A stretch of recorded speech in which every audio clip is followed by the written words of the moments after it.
Trajimos una Biblia, hermanos, la ponemos en alto y decimos: la palabra de Dios contenida en este libro es la verdad que acepto creer, es la enseñanza que me comprometo a seguir y es la esperanza que me atrevo a confesar.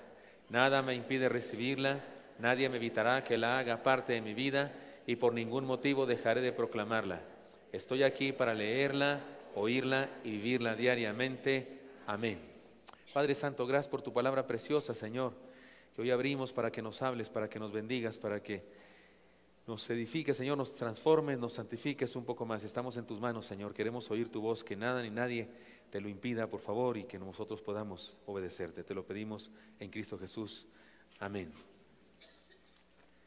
Leamos Romanos 6:4, es el texto base de todo este mes, la revolución de la nueva vida.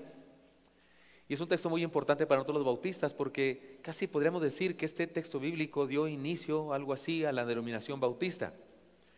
Los fundadores de nuestra denominación, nuestros antepasados, se reconocen como los reformadores radicales, son parte de una reforma radical. Fue posterior, bastante posterior a la reforma de Martín Lutero, de Calvino, de Zwinglio y del rey de Inglaterra. De hecho, ellos eran anglicanos, eran iglesias en Inglaterra, pero le llamaban puritanos porque querían purificar la iglesia de Inglaterra, y algunos les llamaban separatistas porque se estaban separando de la iglesia de Inglaterra. Eran dos corrientes, los que creían que todavía había esperanza y los que pensaban que ya no había esperanza.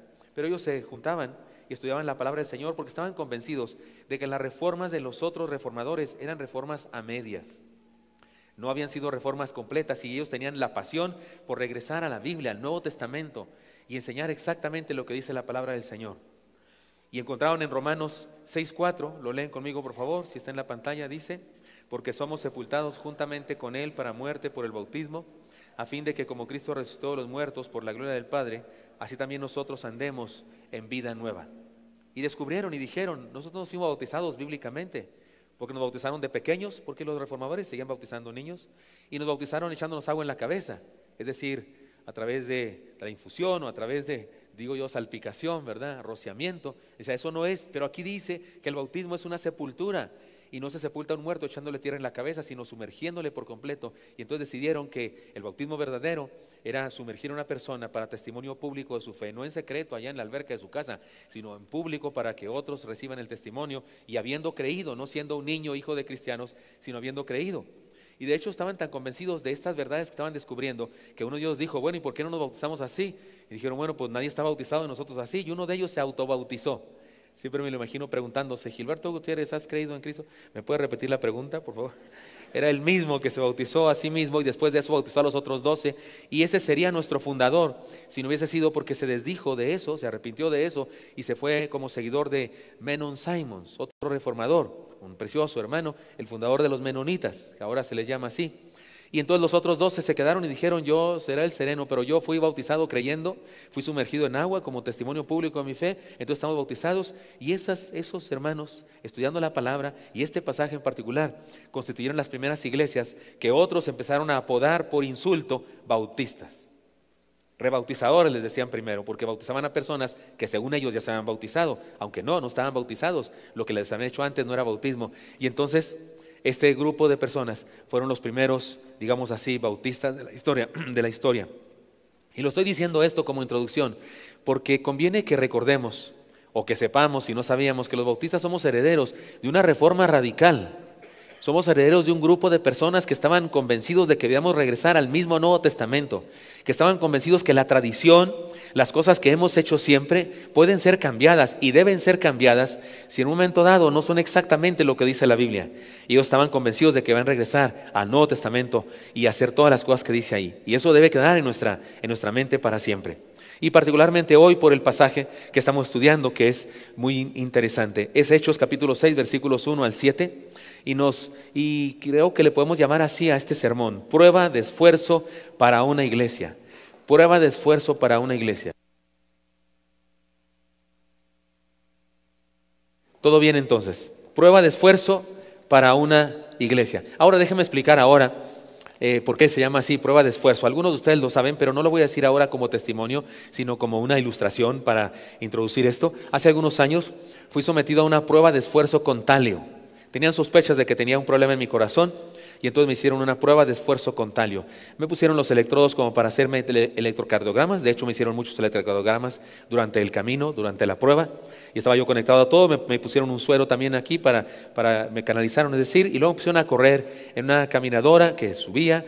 Me pusieron la edad mía, mi peso, mi estatura, que la computadora ahí manejó para saber cuánto debía hacerme correr. Se supone que debe haber corrido más de 40 minutos, pero yo no soporté más que 20 minutos porque me estaba desmayando, me sentía bastante mal. Ellos notaron eso en los aparatos al ver lo que estaba pasando con mi corazón, y después de eso, en forma inmediata, me inyectaron una sustancia radioactiva.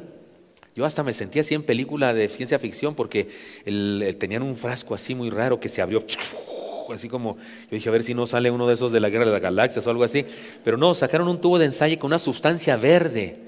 Dije yo, no voy a ser mutágeno como el de las tortugas ninja y me convierta yo en algo raro. Hay un mutágeno, ¿no?, en las tortugas ninja, porque estaba verde de veras, y me lo metieron al suero y lo inyectaron seguramente para que mi sangre se pintara, y luego me metieron a la máquina esa gigantesca de no sé cómo se llamará, rayos X, yo qué sé, para checar toda la circulación de mi sangre. Y fue como descubrieron que mi sangre, que brillaba, supongo yo, por dentro en la máquina esa, al llegar a unas isquemias, dicen ellos, se atoraba la sangre, y ese era el problema justamente, 2 isquemias, 2 obstrucciones que tenía severas en mis arterias coronarias. Ya saben que Dios me sanó, pero yo pensé en esto es maravilloso, la ciencia, ¿no? Pueden sin meterse exactamente a mi cuerpo, pueden ver cosas dentro de mi cuerpo.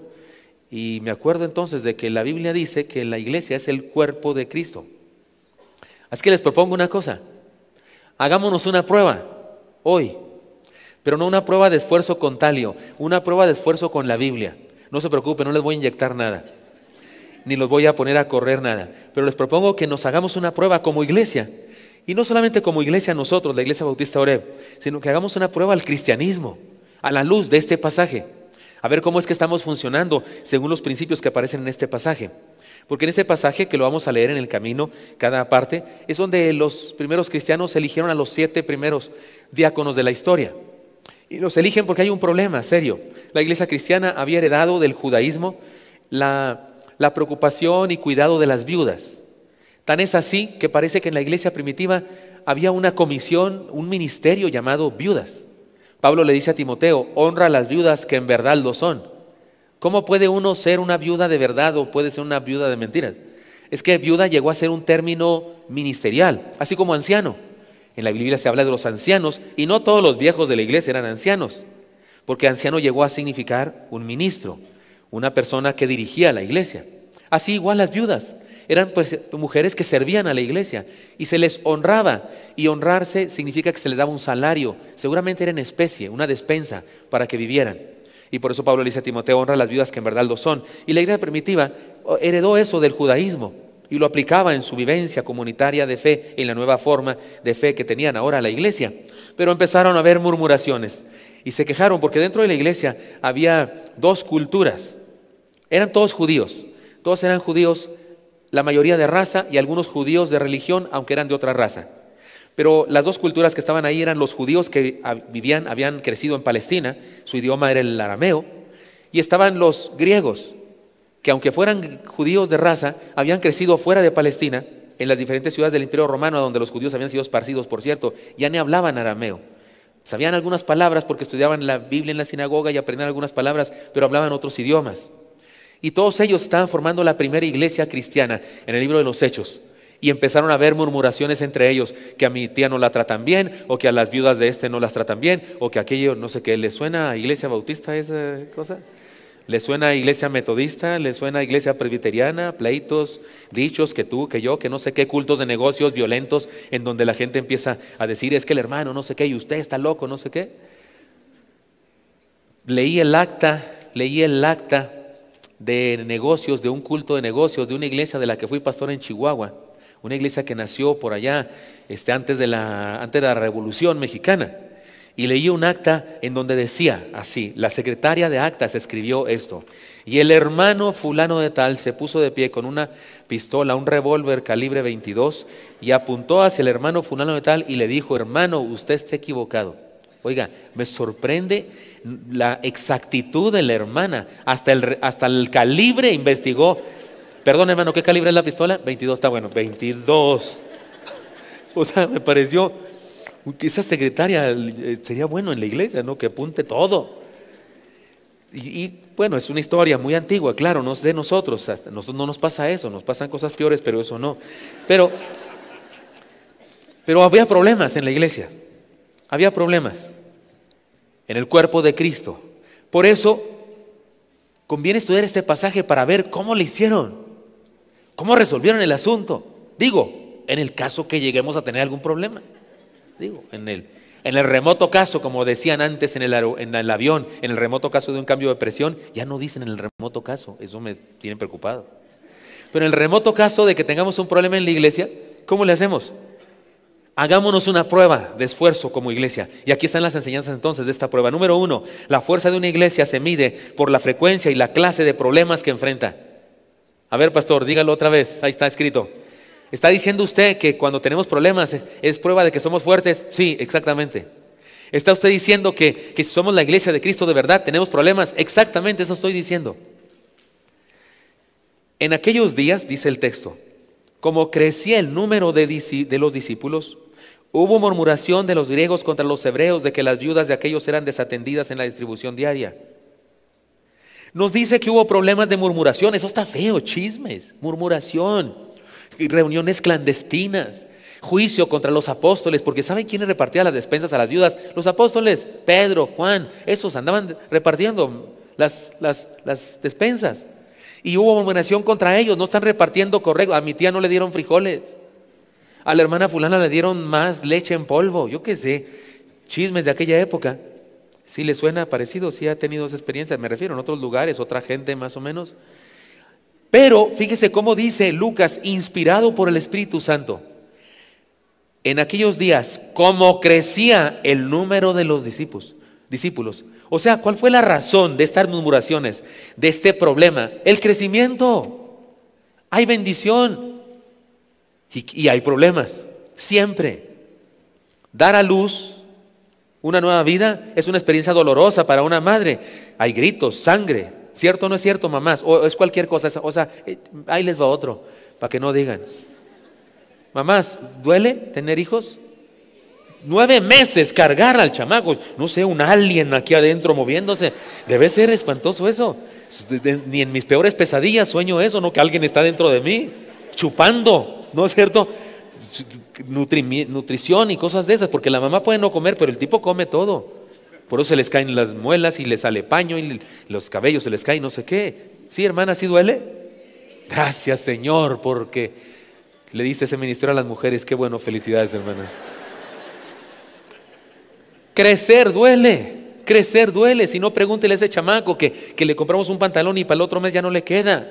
Siempre me da risa porque siempre los veo y digo, se puso los tenis muy abajo, oiga, ¿verdad? Porque andan brincacharcos, se dicen en mi rancho. Los doctores dicen, porque llevamos al chamaco que le duele aquí, que no tiene nada, ya está creciendo, pues que no lo ve, que no lo ve todo estirado cada vez. Porque de hecho algunos están pachoncitos, gorditos, y cuando empiezan su crecimiento como que los estiran, como haga de cuenta plastilina, nomás le jalaron. Duele el crecimiento, hacer ejercicio y ponerte así bien acá, bien no sé qué, duele. Es más, aprender duele. Cuando vas creciendo, vas aprendiendo cosas, duele aprender cosas. La palabra misma de repente nos mete en líos. Cosas que descubrimos ahora allá en Oaxaca. Yo dije algunas enseñanzas y una de ellas que he compartido aquí, dije que en ocasiones creemos en la gracia en teoría, pero en la práctica no la creemos. En la práctica somos humanistas, aún los cristianos. Nos encanta exaltar al ser humano. Y puse de ejemplo aquel pasaje que aquí he explicado antes de Gedeón y los madianitas. 32,000 soldados israelitas. Y Dios le dice a Gedeón, son demasiados. Y 3 veces dice el Señor, no quiero que Israel se ensoberbezca contra mí, diciendo, por nosotros hemos vencido. El texto dice clarísimo que Dios no quería que dijeran, ganamos porque somos muy listos, muy buenos, muy valientes. El texto dice que Dios no quería, porque eso es ensoberbecerse contra Él. ¿Y qué hacemos cuando alguien predica ese pasaje? ¿Qué nos dice de los 300? Eran los más valientes. Porque Gedeón dijo que se regresen los que tienen miedo, y se regresaron 22,000 y quedaron 10,000, eran los más valientes. ¿Quién va a la guerra y no tiene miedo? Discúlpeme, ¿quién va a la guerra? Pues el bruto, el drogado, el insensato, el irresponsable. Porque yo no sé usted, pero si yo voy a la guerra y me dicen, ¿tienes miedo? Yo digo, sí. Por supuesto que sí. Y si digo que no, estoy drogado, estoy enfermo de la mente, estoy loco, soy un insensato. ¿Quién no va a tener miedo de ir a la guerra? Así que esos 10 no eran los más valientes, no eran los más locos. Y luego después decimos que eran los más listos, porque hay una redacción ahí que dice que tomaron agua. Ni se entiende cómo tomaron agua, está en chino. Bueno, está en hebreo, pero ni se entiende. Pero unos dicen que tomaron agua así como coyotes en el por si vienen los madianitas. Y que otros a lo bruto se echaron al agua así. Y esos eran los mensos. El asunto está que Dios no le dijo a Gedeón: a los que tomen agua así van a la guerra, y a los que tomen agua así no van a la guerra. No le dijo. Nomás le dijo: a los que tomen agua así los pones aparte, y los que tomen agua así los pones aparte. Todavía no le dijo cuáles llevara. ¿Por qué no le dijo Dios cuáles llevara? Porque a Dios le importaba un comino cómo tomaron agua. Nomás quería saber cuáles eran los menos. ¿Sí me expliqué? Ya que los puso aparte, vio estos 9,700, y acá nomás 300, dijo: a esos llevas. Si hubieran tomado agua al revés, los hubiera llevado igual a los 300. Y yo dije eso allá en Oaxaca. Y le dije a los hermanos que si usted y yo hemos predicado sermones en donde exaltamos a los 300 y decimos que eran los más valientes y que eran los más listos, esa interpretación apesta. Porque el texto dice varias veces que Dios dijo: no quiero que se ensoberbezcan contra mí, diciendo fue por nosotros. Y ahí nos la pasamos nosotros diciendo que fue por ellos, diciendo que fue por valientes y por listos. Fue por la gracia de Dios, a pesar de que ni eran nada. Bueno, cuando uno enseña eso, siempre hay caras así. Es más, ahora mismo debe haber alguien enojado por ahí. No, yo siempre he creído que esos son los más valientes, no sé qué. Porque aprender duele. Claro que sí, te echan a perder tu sermón. Yo ya tengo mi sermón ahí con todos mis puntos, una minoría calificada. Así es un sermón muy famoso sobre ese texto. Y viene un loco y me dice una interpretación diferente. Duele porque me echa a perder un sermón, lo iba a predicar el próximo domingo y ya no lo puedo predicar.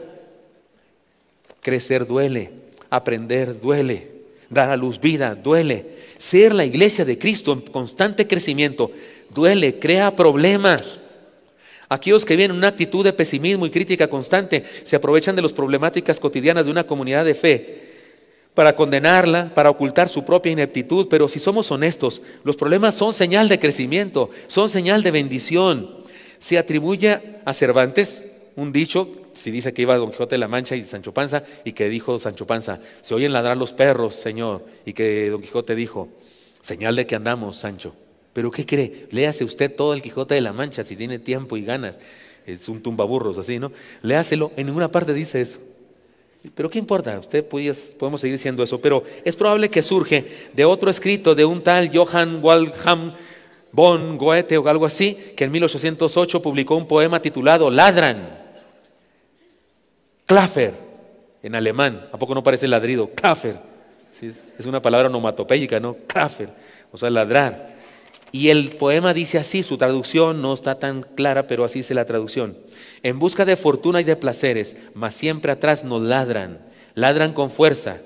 Quisieran los perros del potrero por siempre acompañarnos, pero sus estridentes ladridos solo son señal de que cabalgamos. De ahí viene, de este poema, pero se lo hemos atribuido a Quijote de la Mancha. ¿Qué importa? No, eso no es factor de salvación ni nada de eso, pero de cualquier manera, me parece interesante que alguien haya escrito eso. Sí, cuando pasan cosas, y cuando pasan cosas buenas, cuando hacemos lo que nos toca, ladran.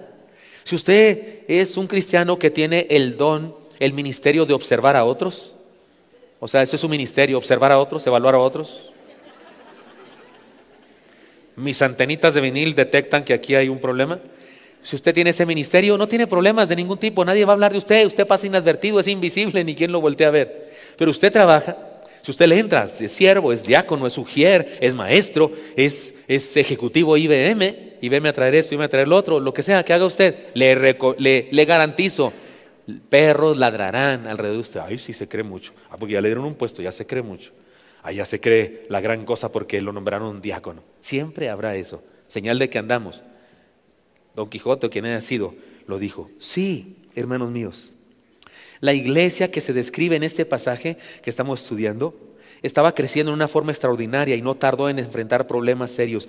Por eso cuando usted y yo tengamos problemas, cuando tengamos dificultades, señal de que andamos, señal de que estamos creciendo. Nuestro ritmo cardíaco, nuestro ritmo de es nuestro ritmo de enfrentamiento con desafíos. Enfrentemos los problemas como señal de un crecimiento y sigamos adelante resolviéndolos con sabiduría. Así es que primera señal de que somos la iglesia de Cristo y que somos una iglesia de Cristo fuerte es que tenemos problemas. ¿Cómo nos va con ese síntoma? Pues nomás tenemos un problemón. Mañana firmamos, ¿verdad, hermano Almazán y hermano Moy? Mañana firmamos aquí con el Gran Fórum, con los líderes del Gran Fórum.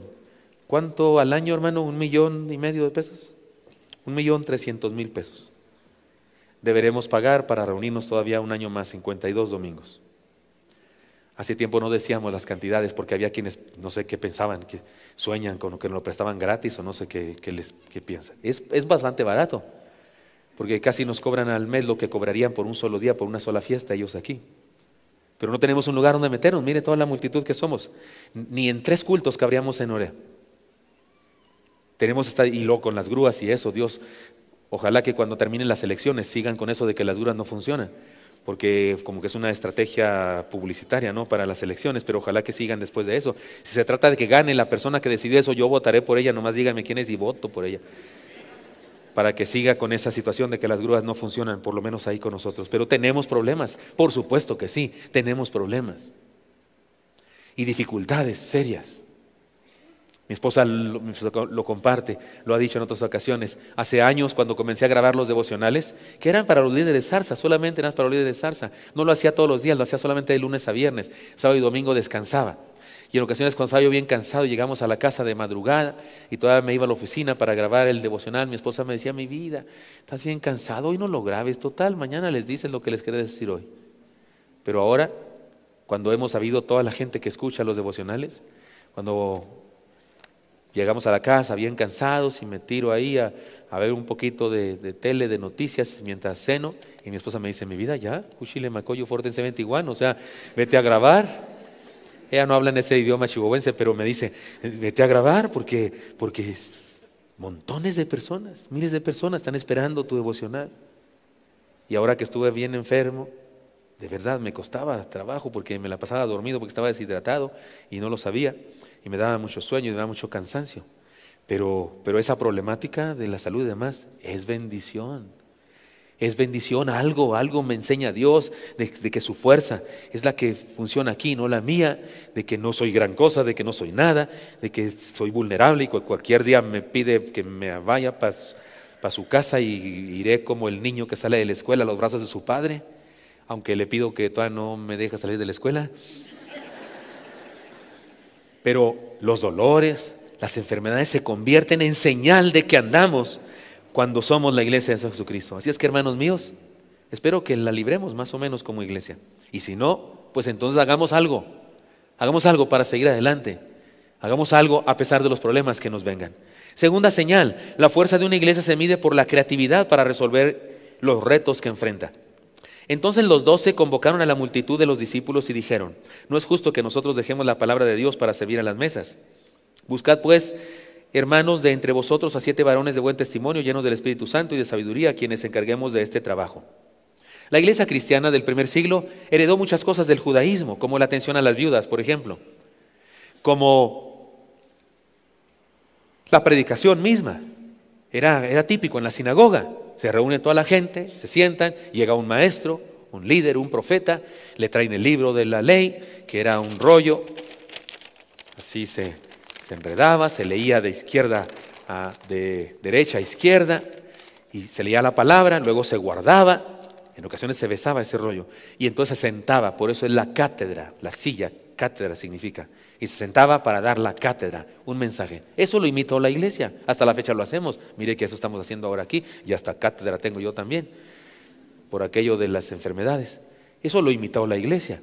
Imitó también la idea del discipulado, de tener mentores que enseñan a otras personas menos versados en una ciencia determinada. Así se hacía. En Levítico dice que los sacerdotes debían ser ayudantes de los 20 años hasta los 30 años. A partir de los 30 años debían ser oficiales, debían ser ellos los que hacían el sacrificio del cordero y demás, y a los 50 años debían ser consejeros de otros más jóvenes. Así es que eso lo imitamos nosotros, y tenemos discipulado, tenemos personas mayores en la fe que discipulan a otras personas. Porque la iglesia cristiana tomó cosas buenas del judaísmo y las implementó en su nueva dinámica.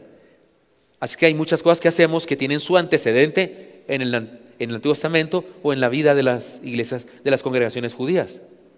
Pero diáconos, 7 diáconos, que hacen labores de servicio para que los líderes o pastores de la iglesia no tengan que hacerlo y se dediquen a lo suyo. Eso, ¿cuál es el antecedente de eso? No existe, no hay antecedente. No hay en las sinagogas o en la vivencia de los judíos una cosa como esa. Además de unos líderes, unos ayudantes de los líderes, no existe, no hay tal cosa. Que hagan labores de servicio, no existe. ¿De dónde sacaron los apóstoles esta idea que le propusieron a la iglesia? Pues de la manga será, como el mago Chen Kai o el mago Frank o quien sea. Porque la iglesia fue dotada por el Señor con flexibilidad y creatividad para marchar triunfante sobre toda circunstancia.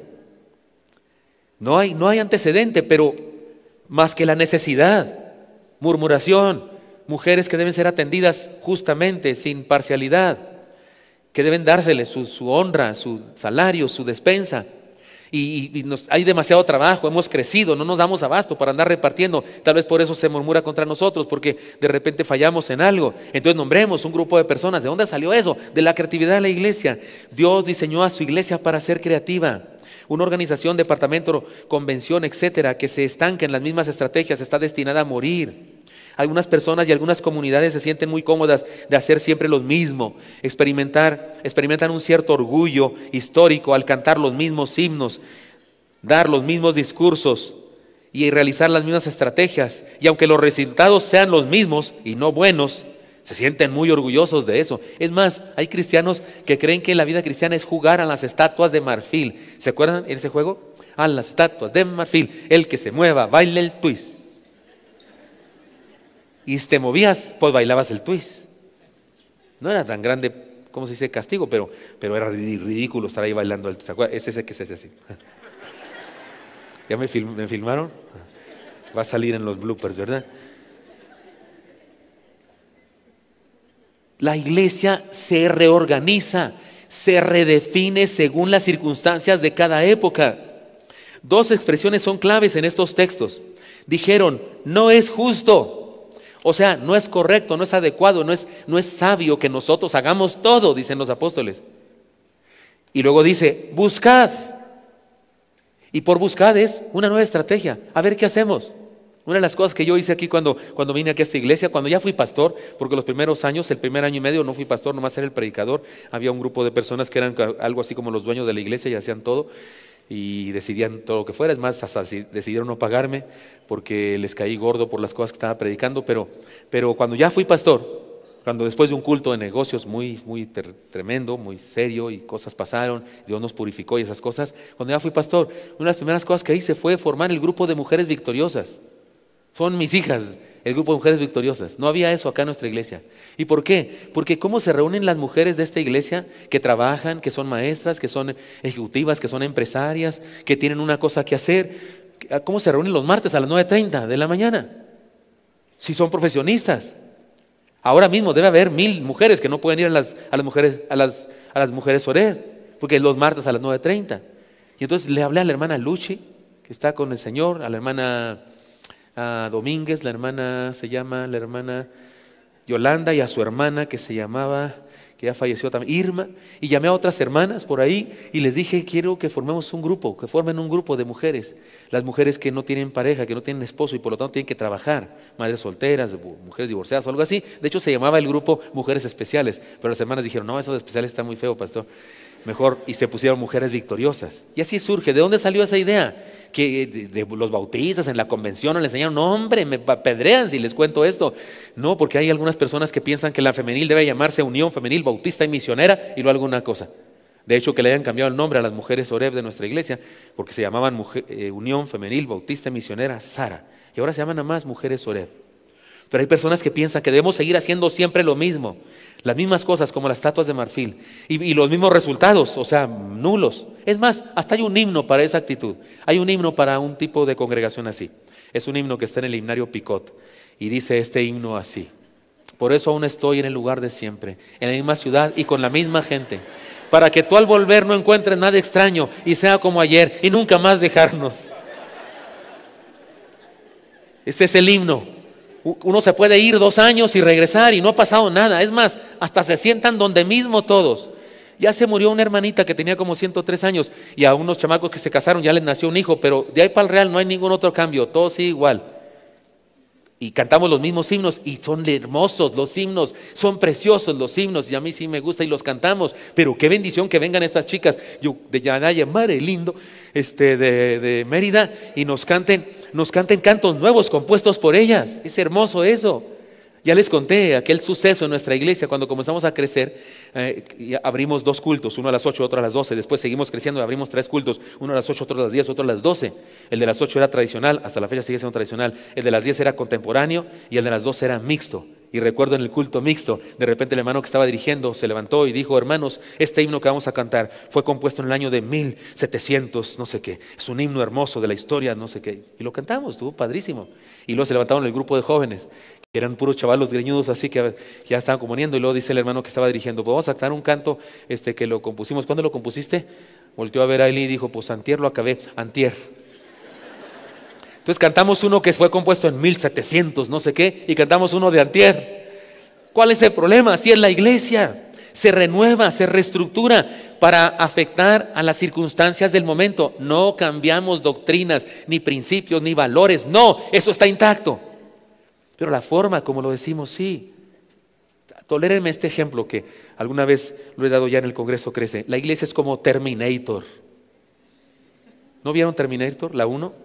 ¿Cuántos vieron el Terminator, la original?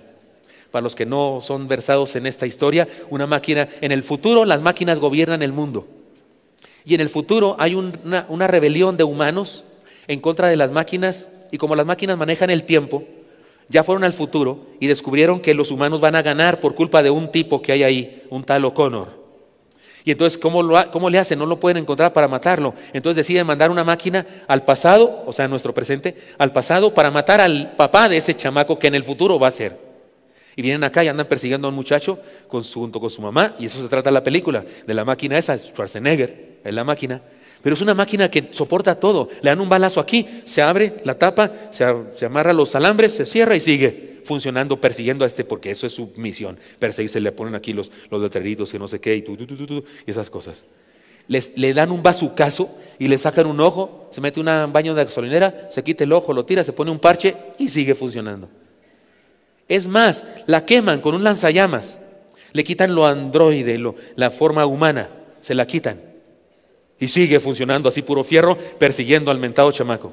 Es más, la aplastan con un magneto de esos gigantescos con los que se supone que hacen la chatarra en los deshuesaderos. Le aplastan, pero el brazo se le queda afuera. ¿Y qué cree? El mugrebazo ahí va a matar. ¿Se acuerdan? ¿Vieron esa película? Digo, pura ciencia ficción ridícula, pero ¿la vieron? Toléreme esto. La iglesia es un Terminator. ¿En qué sentido, pastor? Que los gobiernos le impiden no sé qué cosa, se inventa otro camino. Que le quitan no sé qué, se inventa otra cosa. Que la influenza, que no nos podemos reunir por la influenza durante un mes entero, nos encerramos en la casa. Iba yo los miércoles al culto, al templo, a predicar a las bancas. No había nadie, nomás estaba el Mazán ahí y otro hermano, y por eso estaban platicando durante mi sermón. Pero estaban hablando de cómo resolver los problemas, no crean en otra cosa. Y yo le predicaba, yo ahí en el púlpito, ahí en Plutarco, y vacío, allá arriba en la cabina, el hermano Rodrigo de la Cueva y otros hermanos, y yo predicándole a las bancas. No había nadie, a la cámara. Cuando le pregunté al hermano Rodrigo de la Cueva: ¿cuántos se conectan, hermano? Y me dijo él: no podemos saber cuántas personas se conectan, ni siquiera cuántas computadoras, solo podemos saber cuántos módems se conectan. De esos módems pueden partir para varias computadoras, no sé. Y los números que me daba el hermano, montones, miles, los números que me daba me hacían llorar. O sea, teníamos más alcance que en los templos, que en los cultos, cuando sí nos podíamos reunir.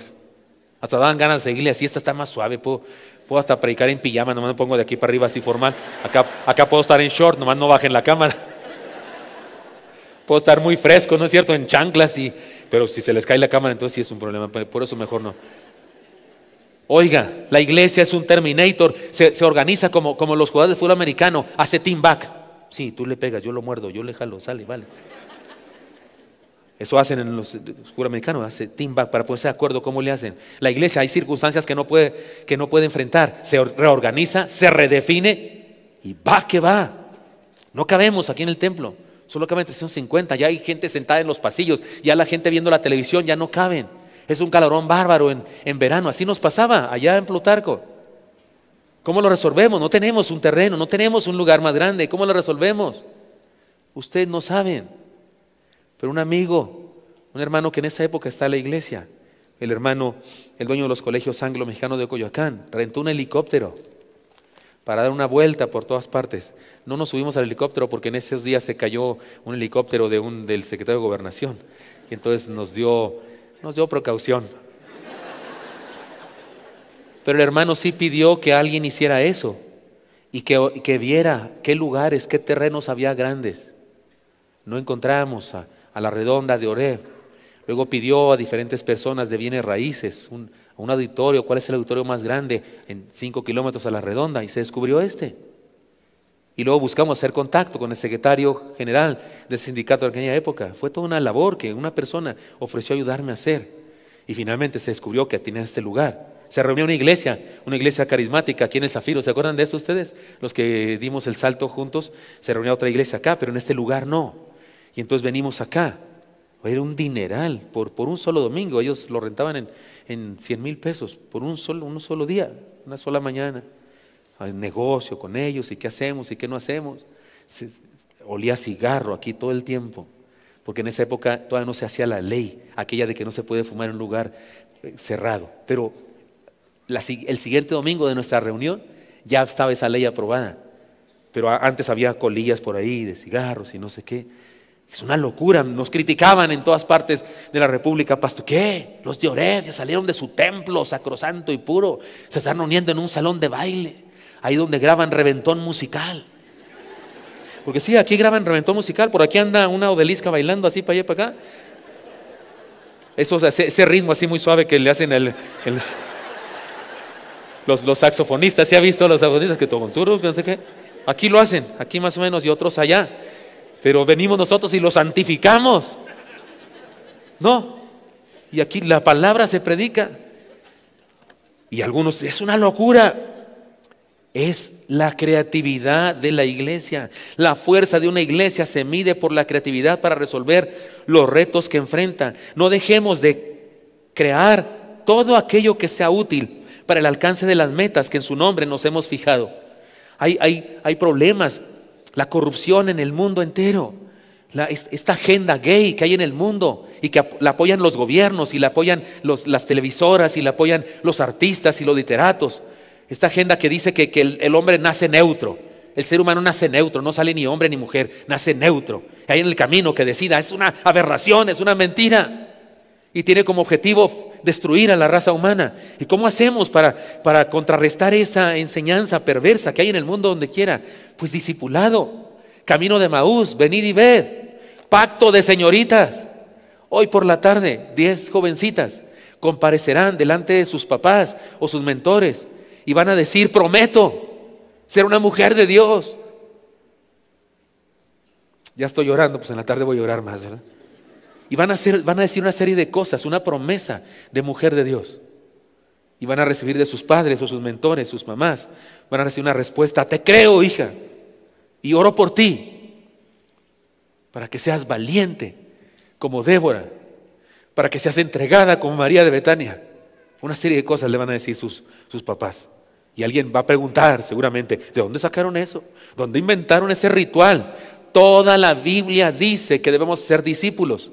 Y si para ser discípulos tenemos que hacer cosas como esas, hagámoslas en el nombre del Señor. También tenemos ese pacto de varón para los muchachos. Porque en todas partes del mundo se reconoce cuando un niño deja de ser niño y se convierte en varón, excepto en el cristianismo occidental. Pero lo hacen los lacandones, lo hacen los tarumaras, lo hacen los apaches, lo hacen los navajos, lo hacen los japoneses, los chinos, lo hacen los judíos con el bar mitzvah, menos los cristianos occidentales. No hacemos nada con el niño cuando crece, deja de ser niño y se convierte en hombre. Con las señoritas, pues algo pasa cuando a los 15 años pero algunas no le celebraron la acción de gracias por los 15 años. Por eso en esta iglesia hemos inventado eso, porque Dios nos dio creatividad para enfrentar los problemas y resolverlos. La fuerza de una iglesia se mide por la dinámica de integración de todos los que la forman. Y nosotros persistiremos en la oración y en el ministerio de la palabra, como le dijo a Moisés su suegro. Entonces el suegro de Moisés le dijo: no está bien lo que haces, desfallecerás del todo tú y también este pueblo que está contigo, porque el trabajo es demasiado pesado para ti. No podrás hacerlo tú solo. Oye ahora mi voz y te aconsejaré, y Dios estará contigo. Está tú por el pueblo delante de Dios y somete tú los asuntos a Dios, y enseña a ellos las ordenanzas y las leyes, y muéstrales el camino por donde deben andar y lo que han de hacer. Además escoge tú entre todo el pueblo varones de virtud, temerosos de Dios, varones de verdad, que aborrezcan la avaricia, y ponlos sobre el pueblo por jefes de millares, de centenas, de 50 y de 10. Ellos juzgarán al pueblo en todo tiempo, y todo asunto grave lo traerán a ti, y ellos juzgarán todo asunto pequeño. Así aliviarás la carga sobre ti, y la llevarán ellos contigo. Si esto hicieres, si Dios te lo mandare, tú podrás sostenerte, y también todo este pueblo irá en paz a su lugar. Y oyó Moisés la voz de su suegro, e hizo todo lo que le dijo. Y sigue hablando, ya no leamos todo lo demás, no lo saltamos. Pero ¿de qué se trata esto? En la comunidad cristiana la fuerza está en delegar, que otros hagan también un trabajo. Un principio que se expresa claramente es un proverbio popular, que complétenlo conmigo: zapatero a tus zapatos. O sea, cada quien haciendo lo suyo. No era correcto que los apóstoles o pastores usaran todo su tiempo en labores prácticas de repartición de despensas, y no es que sea malo ni sea indigno hacer eso, no, pero no era correcto que dejaran lo otro que les tocaba hacer. Había que nombrar un grupo de hermanos para que lo hiciera, y ellos dicen que se dedicarían a la oración y la palabra. La oración seguramente se refiere a la vida devocional, a la preparación espiritual, al estudio de la palabra del Señor para poder compartirla. Y luego dice, y la palabra, por supuesto la predicación. La fuerza de una iglesia no está en cuánto dinero juntan en su ofrenda, sino en el hecho de que todos participan integralmente, entregando la vida, lo que somos, lo que tenemos, lo que sabemos. Por eso cuando pasa el alfolí es mucho más que dar dinero. Si no es cooperacha, si no es el sombrero de nadie, cuando se pasa por ahí. Cuando pasan los alfolíes, estamos consagrando lo que Dios nos dio. Y es una manifestación visible de que también le hemos entregado la vida, los talentos, las habilidades, es decir, lo que Él nos dio, todo lo que soy, lo que tengo y lo que sé. Así que es mucho más que entregar dinero. Es entregar la vida o dar testimonio de que hemos entregado la vida. Integremos nuestra vida a la riqueza de Dios. Ahora que pensamos en eso de las nuevas instalaciones, ¿nos dará Dios suficiente? Sí, de hecho ya nos lo dio. Él puede hacer caer, llover lingotes de oro, pero sería bastante peligroso. ¿Se imagina usted eso? Que mejor haga llover billetes. Sería bueno euros o libras, porque pesos pues tendría que ser un chubasco muy grande para que valiera la pena, ¿verdad? Tendría que ser una tormenta, un tsunami. Pero Dios sí hace llover, no más que hace llover aquí, hace llover en nuestra casa.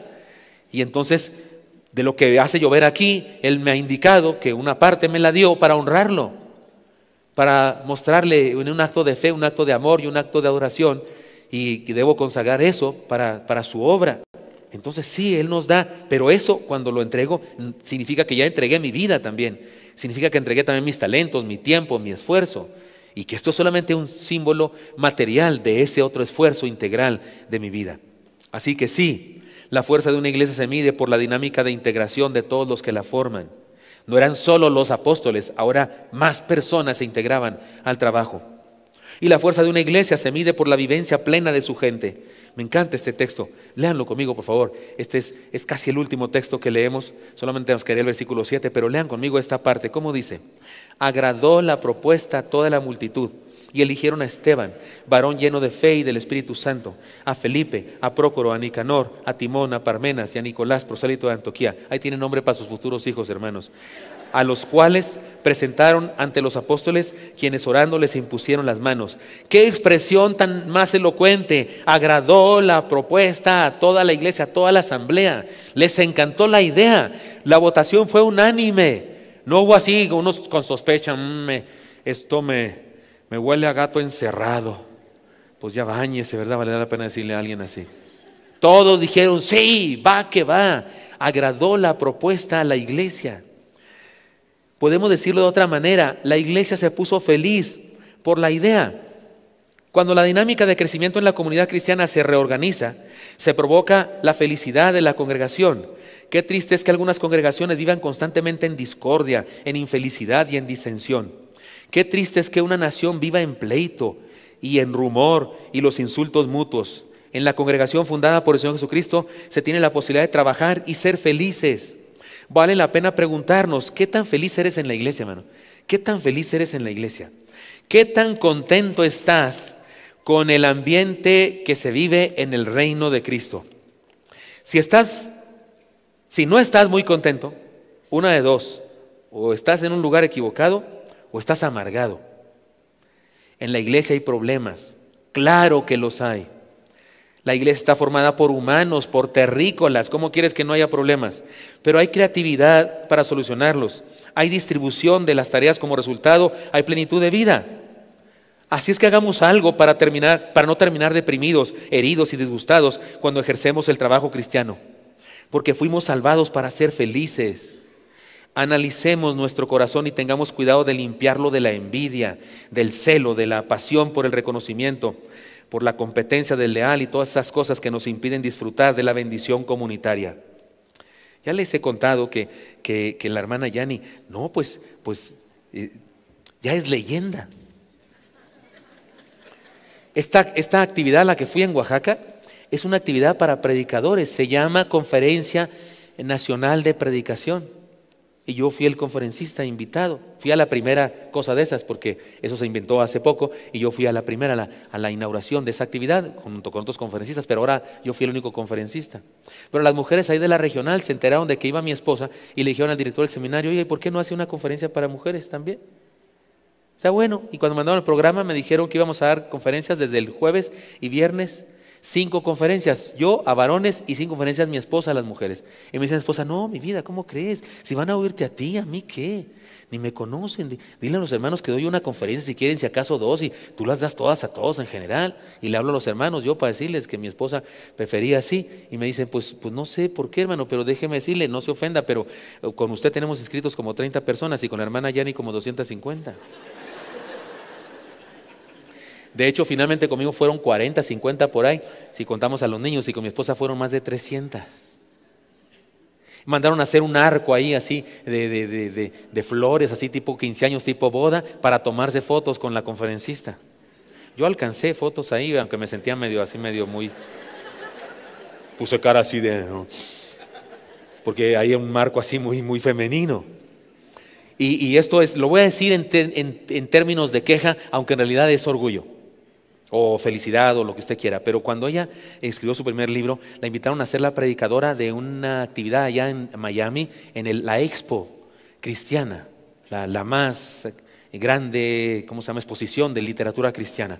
Y frente a 300 y pico de vendedores de libros o libreros, ¿cómo se dice?, distribuidores de literatura cristiana, de todo habla hispana, de Sudamérica, Centroamérica, América y España, se reunieron ahí y la hermana que estaba dirigiendo el asunto presentó a la mesa de honor. Yo estaba sentado en la mesa de honor porque presentó a autores de la Casa Bautista y la Casa Bautista ha publicado 4 libros míos, pero presentó, está el hermano fulano de tal, voy a decirlo tipo queja,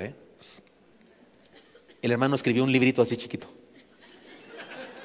el hermano fulano de tal, y ya. Y está también nuestro autor, hermano perengano de tal, un libro más grandecito pero uno solo. Y después de eso dijo, y nuestra autora de moda, nuestra autora de hoy que va a predicar, la hermana Yani de Gutiérrez, por lo menos dijo de Gutiérrez, ¿verdad? Aplaudieron. Y mi esposa, pues considerándome o algo así, le dice a la hermana, mi esposo también es autor. Y la hermana dice, y la acompaña a su esposo. Pero en buena onda la hermana es amiga, es conocida, la hermana Raquel Contreras, ha venido acá, ¿se acuerdan cuando vino a una actividad, un spa, el spa más grande que han tenido ustedes, 800 hermanas o no sé cuántas? Y luego me abrazó la hermana y dijo, yo sé que él también es autor, pero hoy a él lo único que le importa es sentirse orgulloso de que su esposa es la predicadora de hoy. ¿No es cierto, hermano? Y yo dije con absoluta sinceridad, sí. Ya dejé de quejarme, ahora sí lo digo en serio, sí. Porque su éxito es mi éxito. Su felicidad es mi felicidad. Una niñita preciosa de nuestra iglesia, Ana Sofía, todavía recuerda a sus padres después de haber perdido un embarazo, llorando, tristes, amargados, ahí en el culto de miércoles. Oramos por ellos de rodillas y pedimos a Dios porque los médicos dijeron nunca más pueden volver a embarazarse. Y oramos por ellos y tiempo después estaban embarazados y nace Ana Sofía preciosa, una niña, la predicadora más jovencita que ha predicado en esta iglesia, me parece a mí. Está en una escuela de niños superdotados, no está en una escuela normal porque resulta que es muy inteligente. Y la acaban de mandar a Estados Unidos a una exposición allá de robótica y no sé qué. Y pudo hablar y dar un discurso, hay una entrevista en no sé dónde. Su éxito es mi éxito, mi felicidad. Me siento orgulloso de esa pequeña, que es hija del hermano Silva y de la hermana Maricruz, pero es nuestra hija de esta iglesia. Así que ahorita que canten las hermanitas preciosas de allá de Mérida, por favor, hermanos cantantes, siéntanse felices y valoren la hermosa voz que tiene, porque nos cuesta trabajo eso en ocasiones. A los pastores nos cuesta trabajo escuchar a otro predicador, ¿no? Ahora si dice herejías, pues sí lo corrijo. Pero lo puedo alabar por las cosas que dijo. En aquella ocasión cuando corregía un susodicho, también le eché porras, ¿recuerdan ustedes eso? También dije que era un gran historiador. Porque se vale reconocer a personas porque tu éxito es mi éxito. Y así es en la iglesia, nos alegramos los unos de los goces de los otros. No estamos en competencia el uno con el otro, estamos en competencia con el diablo. Pero en la iglesia somos una comunidad que se alegra. Agradó la propuesta a la iglesia. No hubo quien dijera, a mí me debieron haberme nombrado diácono. ¿Por qué nombraron a esos 7? Si esos 7, ¿quiénes son? Si esos apenas nacieron ayer. La gente así chismosa, ¿no es cierto? No, agradó la propuesta de la iglesia. Se alegraron. Cuando alguien tenga éxito, nos sentimos incluidos, porque es nuestra victoria como iglesia. Que cuando alguien sea reconocido, nos sintamos reconocidos con él o con ella, porque somos hermanos. Que cuando alguno esté muy contento, nos alegremos con él. En esto se mide también la fuerza de una iglesia, en la felicidad y plenitud de vida de quienes la componen. Así que, hermanos míos, seamos felices. No nos toleremos ser unos amargaditos. No nos toleremos el ser del ministerio de evaluación de todos los demás y estar observando solamente así con cara de escrutadores viendo a los demás. Gocémonos en la vida cristiana. ¿Se acuerdan de aquellos dos? Fueron invitados por la misma persona, pero entre ellos no se conocían, llegaron al culto, al mismo culto los dos. Cuando terminó el culto le preguntó el que los invitó a los dos, ¿qué te pareció? Y uno de ellos dijo, pues sentí que una de las voces estaba desafinada y el pianista también, noté que tocaba una tecla mal. Y el pastor dijo una palabra que así no se dice, está con mala ortografía. Al otro le preguntaron, ¿qué te pareció? Y dijo, los cantos, qué hermosos. Se nota que aman al Señor, lo cantan con pasión. Y la palabra del predicador, me habló Dios, me habló al corazón. El otro había visto a personas ahí como viendo su teléfono. Y el otro dijo, yo vi personas llorando de emoción por la palabra. Era el mismo culto, pero cada quien ve lo que trae en su corazón también, su disposición. Hermanos, disfrutemos.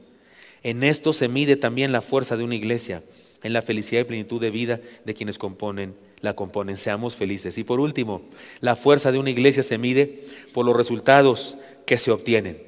Y crecía la palabra del Señor y el número de los discípulos se multiplicaba grandemente en Jerusalén. También muchos de los sacerdotes obedecían a la fe. El resultado lógico de una iglesia, tal como la que se nos describe en este pasaje, es el éxito de su misión. No puede ser de otra manera. Si tenemos problemas y creatividad para resolverlos, si integramos a otras personas al trabajo, si somos felices y plenos, no hay posibilidad de fracasar. ¿Qué sucede? Crecimiento. Y el pasaje dice que se convertían los sacerdotes y eso significa lo mismo que si lo dijéramos en nuestro tiempo. Es decir, personas muy convencidas de otra religión que finalmente se convierten a Cristo. Eso es milagroso, pues también sucede en aquella época como sucede en nuestra época, hermanos míos. Como ya hemos aprendido en otras ocasiones, no hace falta que hagamos mucho para cumplir nuestra misión. No hace falta mucho. Si fuimos diseñados para eso. Usted no tiene que hacer mucho para que su niño crezca. Solo dele de comer. Solo manténgalo saludable y él crece porque crece. No lo tiene que estirar, no lo tiene que poner en el potro de la Inquisición todas las noches para estirarlo así, para que crezca. No le tiene que poner contrapeso en los pies y colgarlo del armario para que crezca. No, crece. Es más, usted hasta quisiera que no creciera tanto porque usted lo ve y dice, hace como medio metro que no te veía, hijo, ¿verdad? Porque algunos comen como si nos odiaran, ¿verdad? Y crecen. Algunos estaban medio pachoncitos de niños y luego de repente como que plastilina, como que lo estiraron. Y es la misma masa, pero ahora más larga, ¿verdad? ¿Piensa usted? Y algunos dicen, hasta sus papás dicen, no, tiene una pata hueca porque se le va la comida para algún lado, porque traga como, qué bárbaro, pero no engorda. No tiene que hacer mucho para que crezca, nomás denle de comer. La iglesia no tiene que hacer mucho para crecer, solo ser iglesia, solo ser feliz. Solo enfrentar los problemas que tenemos con creatividad y resolverlos. Solo integrar cada vez más personas. Porque para eso la iglesia inventa cosas que hacer. El otro día, hace unos años, ¿se acuerdan cuando tuvimos la campaña se llamó Vivamos un Año Perfecto? ¿Cuántos estuvieron en esa época acá en Oreb? Cuando tuvimos la campaña Vivamos un Año Perfecto. Oiga, eso quiere decir que hemos crecido mucho porque un montonal no vinieron después de eso. Eso fue en el 2012, porque como los mayas dijeron que el mundo se iba a acabar en el 2012, pues decidimos vivir el último año de nuestra vida bien. No es que creyéramos en ese chisme, pero dijimos, tomando en cuenta eso, y tomamos una campaña que se llamó Vivamos un Año Perfecto. Hicimos un libro para cada mes del año. Era un año bisiesto. El mes de febrero, el devocionario, el libro, está basado en Filipenses y tenía 29 capítulos, no 28, 29 porque era año bisiesto. Pero el año anterior habíamos tenido una campaña de 40 días. Y luego yo anuncié la campaña de un año perfecto para el siguiente año. Y hubo un hermano que en buena onda, no era queja ni nada, pero en buena onda me dijo, oiga pastor, usted no nos deja descansar ni una semana, ¿verdad? Acabamos de terminar una campaña y usted ya está anunciando la otra de un año entero. Dijo, usted sí que nos trae en carrilla, dijo, no nos deja descansar. Apenas acaba una cosa, ya nos tiene otra idea. Y yo dije, pues me hizo ver eso y dije, qué padre, me está describiendo muy suave. Es verdad, así somos la iglesia. Nos inventamos nuevas cosas que hacer para mantenernos activos porque somos la iglesia de Cristo. Esa iglesia que se alegra cuando descubre cosas nuevas que hacer. Esa iglesia que crece y que impacta a otros. Así que hermanos queridos, vivamos la salud de la iglesia y seamos partícipes de su crecimiento. ¿Cómo la ven? ¿Qué tan bien librados salimos del examen? De esta prueba de esfuerzo con la Biblia, no con talio, con la Biblia. ¿Cómo nos fue? ¿Somos una iglesia con problemas? Eso cualquiera, ¿no? Pero la resolvemos con creatividad, integramos nuevas personas, repartimos, es decir, el ministerio, nos alegramos de lo que pasa, somos felices. Yo veo a los diáconos bien felices, me cae muy bien. Sé que el hermano Almazán los trae marcando el paso, pero me cae muy bien. Es más, estamos hablando mi esposa y yo, de repente llegan una cuadrilla de ellos a quitarnos la carpa. Nos quitan la carpa de ahí que nos está dando la sombra y luego ya me meten allá a un rincón, pastor, hágase para acá. Y ahí van todos así como, me encanta eso. Parece el tabernáculo, me imagino los levitas cargando el tabernáculo. Y yo los veo muy contentos. Y me encanta ver diáconos juveniles, ver diáconos muchachitos, jovencitos, hermanos que vienen al culto con su traje cuando hay Santa Cena, con su corbata muy guapo, su camisa blanca, pero ahí se quitan todo y empiezan a cargar bultos. ¿Ha venido alguna vez aquí los domingos en la mañana a poner fundas? Porque esas fundas que están ahí se ponen cada domingo, se vuelven a poner. Y esos pósters que están ahí, y esa pantalla que está ahí, y ni hablar de las cunas y los juguetes y todos los implementos que tenemos que sacar de una bodega para llevarlos al salón de los niños. Y un ejército de hermanos felices, un ejército de hermanos bien contentos, vienen a trabajar. Algunos de ellos son doctores, son médicos que atienden personas, que tienen quien les haga la limpieza en su consultorio, tienen quien les cargue su maletín, pero aquí vienen a cargar bultos. Eso es fantástico. Es una iglesia alegre, sirviendo al prójimo. No sé qué opina usted, pero le propongo, si en alguna de las cosas que hemos visto en esta prueba de esfuerzo con la Biblia para una iglesia le estamos fallando, pues arreglémoslo juntos, seamos mejores ahora. Amigos que nos visitan, le invitamos a formar parte de esta congregación. Pero téngalo por seguro, no tiene que buscarle mucho, somos imperfectos todos, pecadores. No estamos formados por santos ni por ángeles, somos humanos todos aquí y tenemos errores, traumas complejos de todos tipos. Porque desde niños, desde nacer, ya nos traumaron desde nacer. Está uno rete a gusto en el vientre de su madre, paraíso terrenal, comiendo lo que debe comer, oyendo lo que debe oír, el corazón de su mamá. Yo digo que mis hijos se la pasaban bien suave, mi esposa tiene un soplo en el corazón, pues oían un ritmo bien padre, tum tum ps, tum tum ps, tum tum ps. Pero salió músico el Elí, pues desde el vientre ya se agarró ritmo. No hace normal, tum, tum, no, hace tum, tum, tum, de repente agarra un redoble porque además es disautónoma y de repente como que se le acelera el corazón, de verdad, es disautónoma. Cada rato anda ahí como porque le da acá una cosa, me hizo una taquicardia, ¿no es cierto? Pues imagíname, con razón el Elí salió medio jacarandoso. Estamos en el vientre de nuestra madre en temperatura perfecta y de repente salimos entre gritos, sangre, agua y nos reciben unos individuos desconocidos, se cubren el rostro como rateros. ¿No es cierto? Con guantes y luego te pasan una aspiradora. En mi época hasta nalgada te daban. Te cortan, te hacen un nudo ahí, ni bien hecho. Punto de cruz, o no sé cómo se llamará. Y te arrancan de tu madre y te llevan allá a una enfermera. Con razón estamos todos traumados. Y luego vas a la escuela de niño y te enamoras de la maestra y es monja, no te puede corresponder. Ese es mi trauma. O la niña aplicada con la que tú quieres, pero a la mugre le gusta el otro, que está regacho, pero bueno.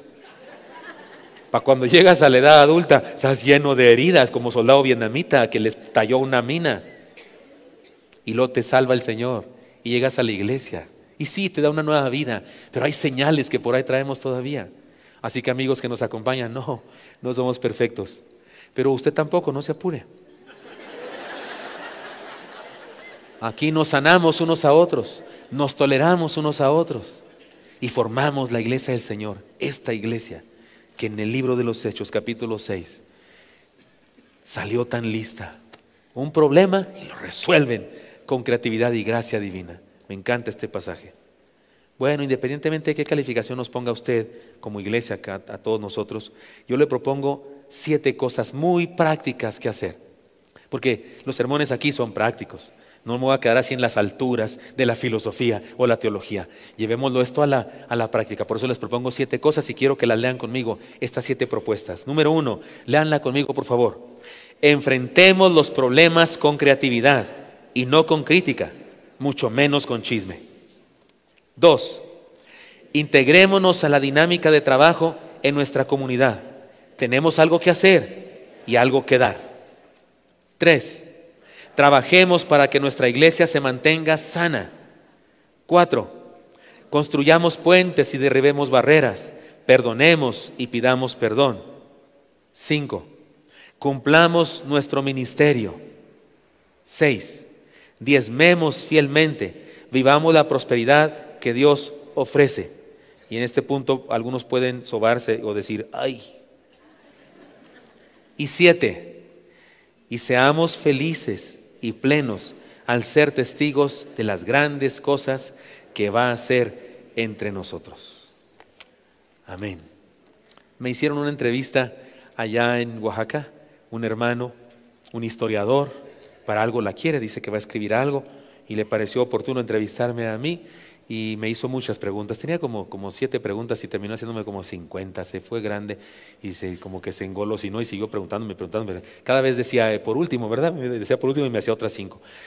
Pero una de las preguntas que me hizo fue acerca de ¿qué metas yo quisiera, algo así, no recuerdo la redacción, pero ¿qué metas quisiera yo todavía alcanzar? No pude pensar en otra cosa y como se refería al ministerio, no a mi vida personal o familiar, sino al ministerio, tuve que decir las nuevas instalaciones. Pida a Dios estar vivo cuando Dios nos dé nuevas instalaciones. Nomás de pensarlo estoy llorando. Imagínense ese día. A lo mejor grabo el sermón antes, a lo mejor lo grabo mañana para que esté listo para entonces, porque a lo mejor ese día no voy a poder ni predicar. Pero cuando Dios nos concede ese milagro y estemos en un lugar que sea del Señor, que sea de la iglesia, para tener ahí todo lo que tenemos que hacer y todo lo que podemos hacer, creo que no voy a poder estar de pie. Voy a estar bendiciendo al Señor por ese milagro. Creo que lo vamos a lograr. Solo le pido a Dios que yo esté aquí, que esté sano y que esté supongo que sí me invitan a predicar ese día, supongo yo. Qué alegría ser parte de la iglesia del Señor. Qué satisfacción. Espero que usted viva esto también. Señor Santo, te doy gracias porque me das permiso hablar con mis hermanos, compartir esta palabra tuya, Señor. Gracias por el testimonio de los primeros cristianos que nos enseñan, Señor, que nos nutren, que nos dan pie para nosotros vivir imitando las cosas buenas que hicieron. Señor, aquí estamos, tu iglesia, la iglesia bautista. Ahora queremos ser la iglesia de tus sueños, Señor. Bendícenos a todos juntos, pero bendícenos a cada uno en lo individual también. Que podamos resolver nuestros problemas en el corazón, Señor, y en vez de amargura, envidia o lo que sea, tengamos felicidad, gozo, alegría. Y por favor, Señor, que las señales de la fuerza y vitalidad de tu iglesia estén en nosotros también. Sánanos, por favor, perfecciónanos en lo que no estamos bien y haz de nosotros la iglesia de tus sueños. Pongo en tus manos a cada hermano y hermana. Sigan orando, por favor. Sigan ahí en su silencio, hablando con el Señor. Y tal vez usted quiere decirle al Señor: Señor, aquí está mi vida, quiero servirte, Señor. Quiero ser uno de esos cristianos a los que alegra el corazón ser parte de la iglesia. Úsame, Dios. Úsame, quiero ser alguien que sirve. Quiero ser alguien que trabaja también. No quiero ser de la comisión de evaluación de los demás. Quiero ser de la comisión de los que trabajan, aunque haya quienes se crean con el derecho de evaluarme. Señor, úsame, dígaselo al Señor ahí, por favor. Y si usted es un nuevo creyente, dígaselo al Señor. Usted ni siquiera es un creyente, un miembro de la iglesia, no ha aceptado a Cristo. Hoy lo puede aceptar. Hoy ahí en su corazón puede decirle a Jesús: Señor, ven a mi vida, entra a mi corazón y sálvame y perdóname y transforma mi ser. Dígaselo. Señor, escucha a mis hermanos y mis hermanas y bendícenos. Y más que hoy, Señor, más que ponernos de pie o levantar la mano, hoy te pido que al salir de aquí levantemos la vida y nos integremos al trabajo de tu iglesia tal como nos lo has enseñado hoy. Bendice a cada hermano y hermana. Te lo pido en Cristo Jesús. Amén.